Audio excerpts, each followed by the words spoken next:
solidarity to my brothers and sisters in Africa and all black people across the world.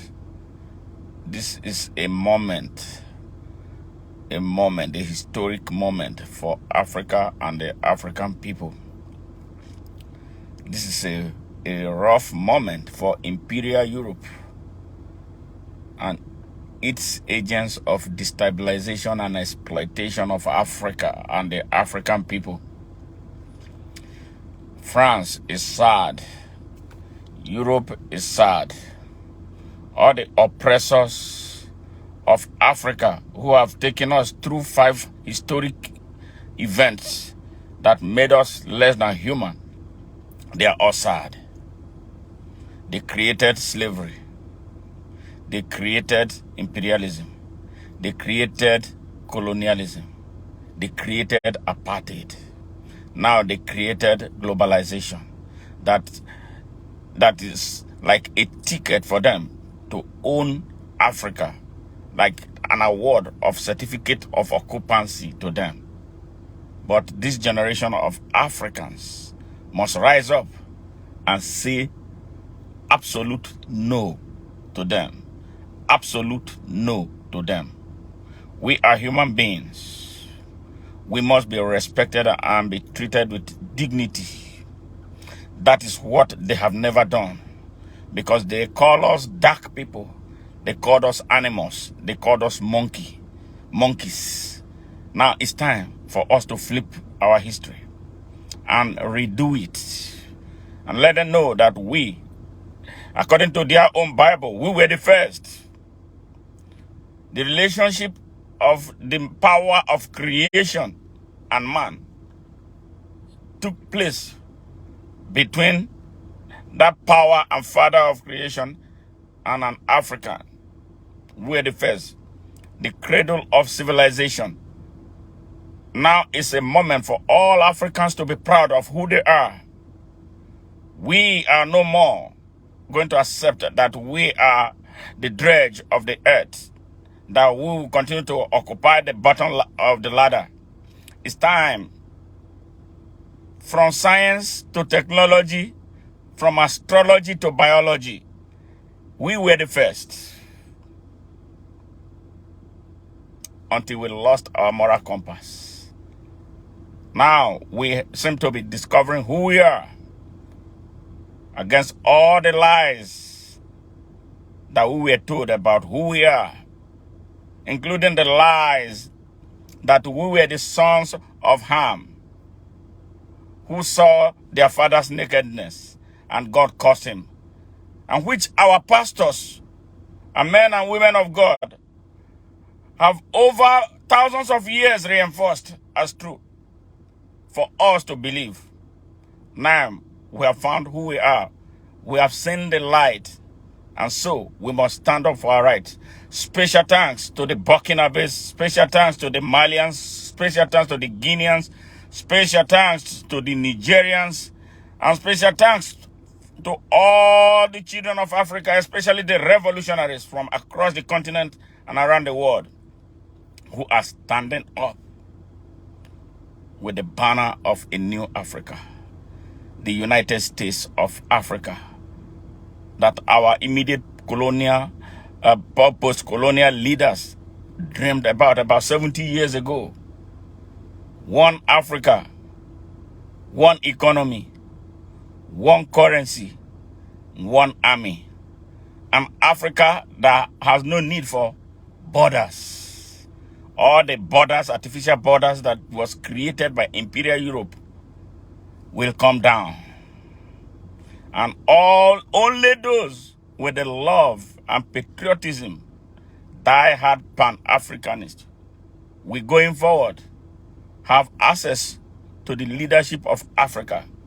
All the puppets still standing, those in Nigeria, Ghana, Ivory Coast, Republic of Benin, wherever they are, all the puppets in Africa will come down. Now, let me warn you, Africans, our brothers and sisters, especially those in Niger, don't go to bed yet. They are angry. They are mad as hell. But we don't care because they never cared about us. So why should we care about them? We only care about them when this whole thing is over and they want to come and do business as equal partners with us. Then we will put prices on our product that we are going to sell, not them telling us how much we should sell our product like they did over 1,000 years, for over 1,000 years. Now it's a moment for Africans. I'm telling you, the next thing, and they already started, they will start creating fears among our people about terrorists taking over Africa. No damn terrorists will take over Africa. That exist terrorists, the terrorists that are tormenting Africa, they were all their creations. So now, if those terrorists are our brothers and sisters with our skin color, now we must go back and deal with them decisively, not their own way. When they create military bases around Africa, with which they escorted stolen, looted materials, raw materials from Africa, and then left us suffering. We have not benefited from their presence as fighters, those who want socio-economic justice for us. It's only and has always been for them. How to grow their economies at the expense of our lives and our blood. We have to seize it. So, listen, Africans, do not cave in into the fear of what they are creating. Yeah, they are going to sponsor coups. They are going to do what? They are going to revert back to what they did post-independence when they killed the likes of Patrice Lumumba. Not just only kill him, they dismembered him and put his bones inside a sulfuric acid and burn that young man alive. The evil. What Belgium did, killing over 12 million Congolese. Little Belgium that is not up to a village in Africa. That's what they did to us. That is what they are trying to start again. Take me seriously.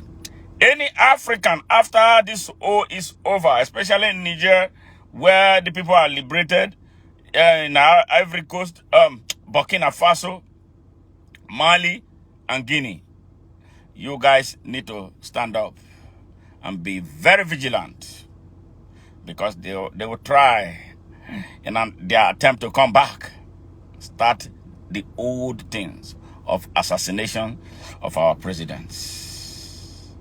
So you ambitious Africans who want to continue to be puppets to Imperial Europe, you should be ashamed of yourself, or those of you who will not be ashamed of yourself, to want to rear your ugly heads. Be ready that you will be resisted.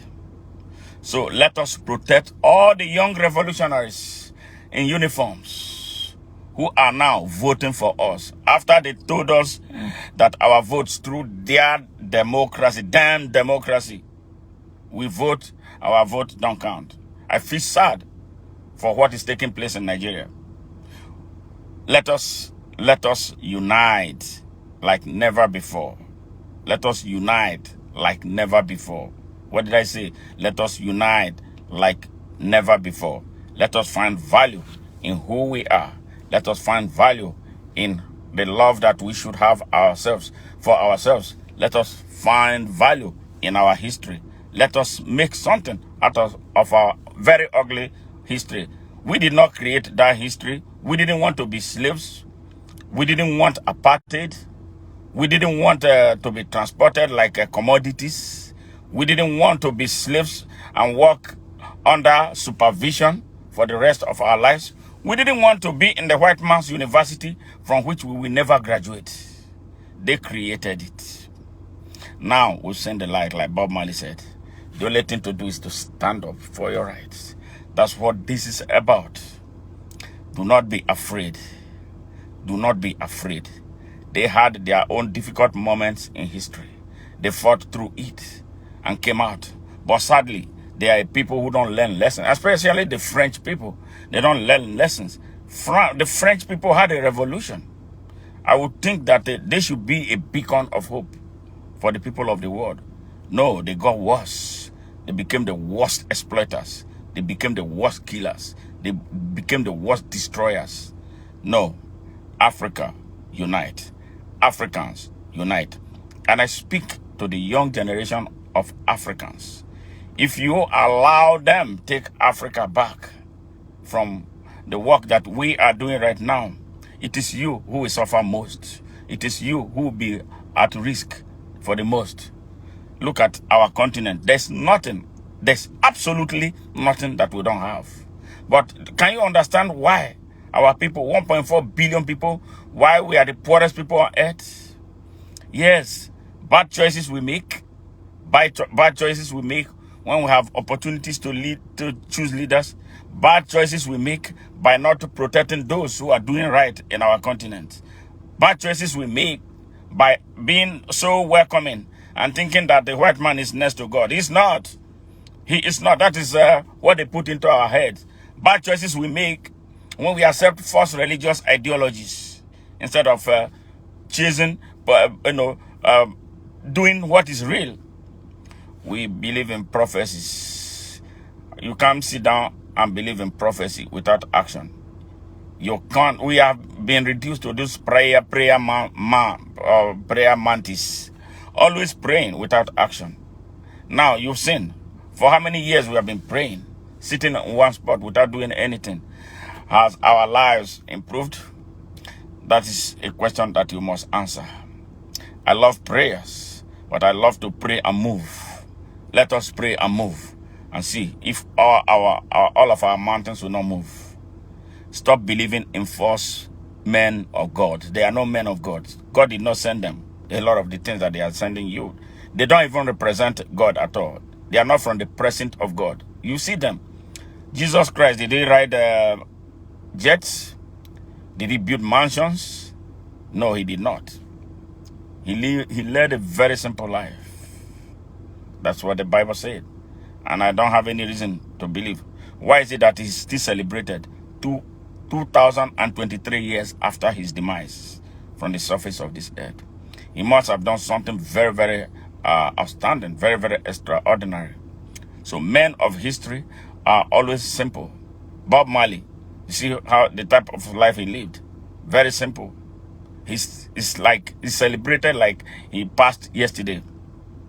Africans, we have all that we need to be the biggest world power.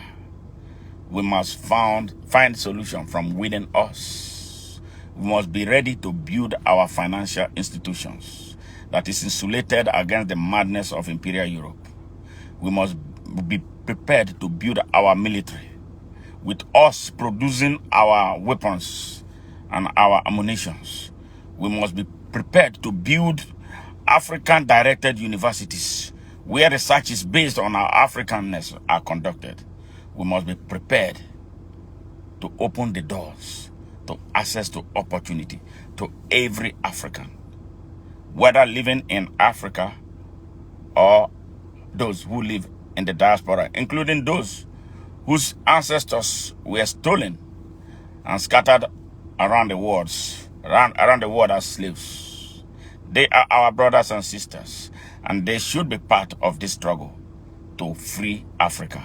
Free Africa now, or the world will not be free. Thank you, and so much love from me.